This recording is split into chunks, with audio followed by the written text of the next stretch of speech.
Hey guys, what is up? This is the Coin Slabber. Hope you're having a wonderful day. And this is part of my metals.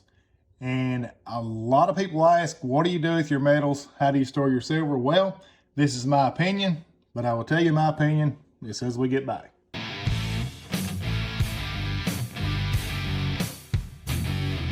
So a lot of my buddies, especially my close buddies that I have got into stacking, they'll ask, hey, what do you do with your stuff? And well, basically, I do the best I can with it.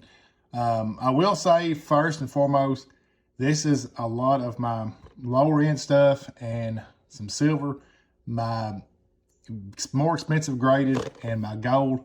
I do keep it in a lockbox, and I keep it at a bank that I trust, that I have known and banked with for years.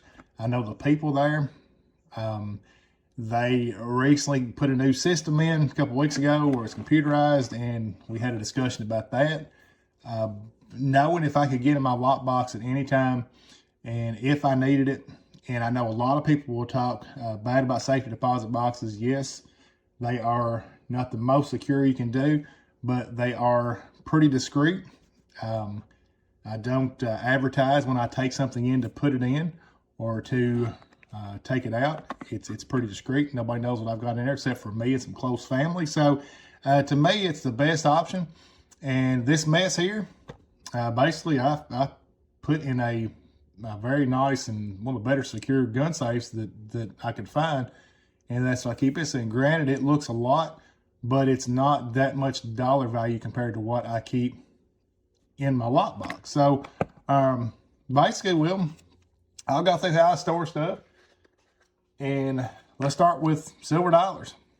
So silver dollars, I will keep a roll of just, these are just coils or worn out.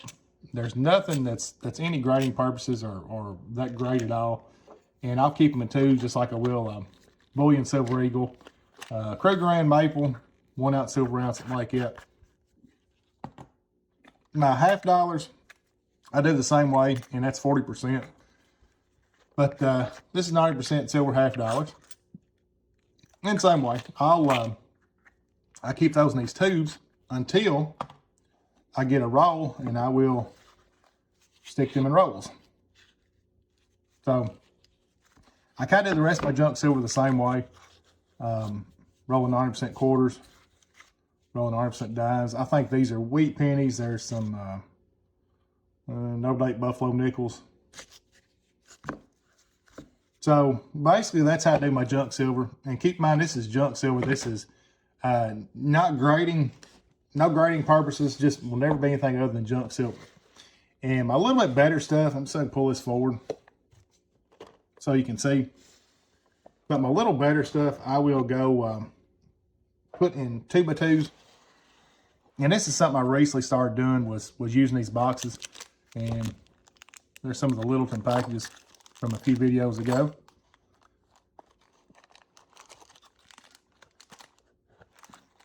Get this stuff out of the way.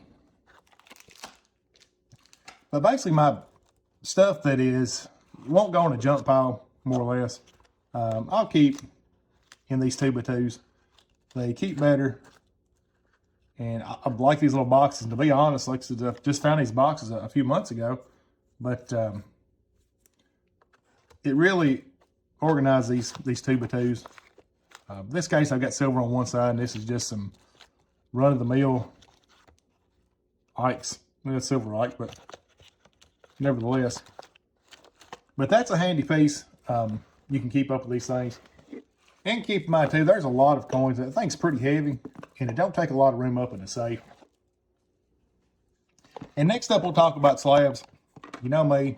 I love slabs.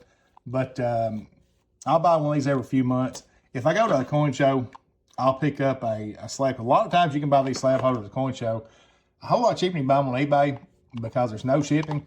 I think these PCGS slab holders are like 3 for $10 or maybe even 4 for $10. They was pretty plentiful. The NGCs I hadn't seen as often, but seem like PCGS are pretty plentiful. But this is the only way to keep slabs. And I like these protective coatings, and I'll explain why again here in a little bit. But this is the only way to keep slabs. And once again, that thing will hold like 25. It don't take up a lot of room. And same way with the NGCs. If you buy these like this here on eBay, they are universal, and you can put a PCGS slab in there, and it works well. So keep that in mind if you don't have a lot of slabs, and you got them, you don't have enough to fill numerous ones up. You can buy one of these universals, and you can put both in. With that being said, we'll stop there. And we're talking about what I keep in the lockbox, and that's a good example. My next trip, I'll take, there's a couple, but I'll take these 10th gold. Pretty much all my gold I keep in a lockbox. Anything that I feel, any coin that's over a couple $100, I will stick in a lockbox. To be honest, it's getting full, but I have to step up to a bigger size. But that's kind of my break off, $200. But about anything gold goes in the lockbox. I mean, that's a small piece, and the melt value is, almost $200 for just a little piece of metal. But the collectability, these things are $350 up. So that's a small piece that could easy to carry. And of course, you always worry about fire and you worry about break-ins. But like I said, that'll be on the lockbox in the next trip. And also on the topic of lock boxes and slabs, these will fit in most of your lock boxes. I don't know about your smallest size, but once you get past the smallest size, these will fit sideways. I've got 2 in mine, and like I said, it makes nice.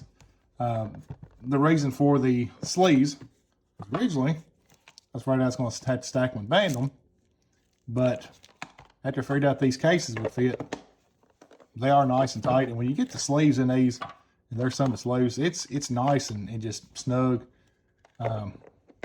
Takes care of them. And we've talked before, especially when you see me unboxing the slab, it's very important that the slab is in good condition without damage. A damaged slab will hurt the value of the piece altogether. So take care of those slabs. And moving on, and this is something that I am not, heard me talk before, I'm not big on paper, but this is kind of how I store paper right now. Most of these are in plastic sleeves. I don't know if there's a binder or a better way to do it. This don't take up a lot of room. Of course, I don't have any high dollar paper at all. Gold backs, same way. Put them in plastic sleeves, stick them in an envelope. And some foreign money I've come across, I don't think any of it is any value. I mean, Venezuela dollar. But that's how I store paper. It fits in the safe nice. It don't take up a lot of room. Keeps it pretty protected, especially some of this better stuff that does have sleeve protectors on it. They're cheap. They don't take up a lot of room.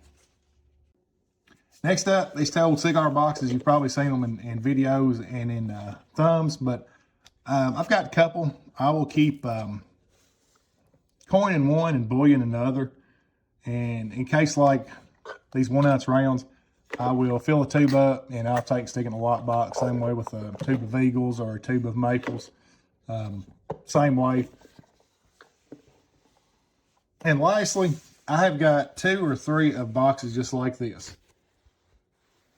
And this is what I keep my OGP stuff in. Well, it's not all OGP. Look at that dandy right there. But that was in a collection I bought when I first started. But once again, that's not OGP. Something I bought from an auction. And if I bought it, it's worth money. Y'all have heard me say that numerous times. But OGP boxes, they take up a lot of space. They're bulky, but on the flip side, when it comes to especially something like a proof, and I've mentioned in the past, if it don't have an OGP, if it's just in a capsule, they are hard to transfer. They're hard to move. That OGP just kind of makes it look more legit, I guess is a good way to put it. But this is where I keep boxes. Like I said, I've got about 3 of these so far. About all this is US Mint stuff, some mint sets. These also stay in the safe. And like I said, this, there's a lot of dollars here and I've got it packaged pretty well. It don't take up a massive amount of room. It's very manageable. If I was collecting bigger stuff, it's hard to keep safe. But in a case like coins and bullion, that is one good thing about it. That's one thing kind of the appeal. Once I got into it, I really love it. And but once I got into it, I could invest money in I felt that my investment was safe, but I also had I felt I could store it safely as well. So folks, there it is. And like I said, this is strictly my opinion. This is the best idea that I can think of to keep my investment secure. And like as far as a safety deposit box, go to a bank that you know well, that you know the people there. I wouldn't, I don't know about going to one that I've never been to before, but go to somebody you can trust. In reality, a safety deposit box is probably just about as safe as anything, but you do hear horror stories because the liability, and it's not really insured, so you're kind of on your own risk. But it's pretty discreet. Nobody knows what you got in there because you got a key, they got the other. But once you get up a few dollars, I think it's wise, unless you've got just a very nice, massive, secure safe at home. I think that a safety deposit box is the way to go, and that's what I do for my higher end stuff. It goes in the safety deposit box, and my lower end stuff. And also too, it brings up the question. I was talking to a guy a few weeks ago, and we was talking about what if something happens and you need some money quick. Let's say you need some money on a Friday afternoon or Saturday. You've got to have something to trade with. Well, I always keep something at home to some kind of currency, whether it be a silver or small gold or whatever. But I always keep some on hand for that reason. And if the worst happens and you can't get to your bank, I don't know if lots of videos on that as well. I don't know if getting your metals is going to make a big difference. But with that being said, having some on hand at home, I feel that's important as well. Thank you for watching this video. Please like and subscribe. Tell me your ideas. Tell me if I'm going about this right, if I'm about this wrong, suggestions. I am always open to criticism. Thank you for watching this video. Don't be afraid. Buy the slab.